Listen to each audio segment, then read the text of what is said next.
Hello Kingdom, my name is Danyamba but you can call me Dan in short. I'm from Philippines. My role is explain. My previous team is RQ Kaito MDL Philippines and I was actually surprised when Coach Pao messaged me to be trial on RRQ Hoshi.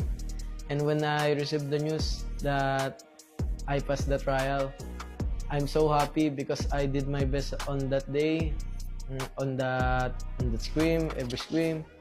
That's why I'm looking forward to have a positive energy to my team and have a championship with them.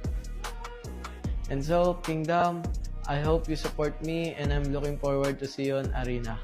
I will do my best to have a championship.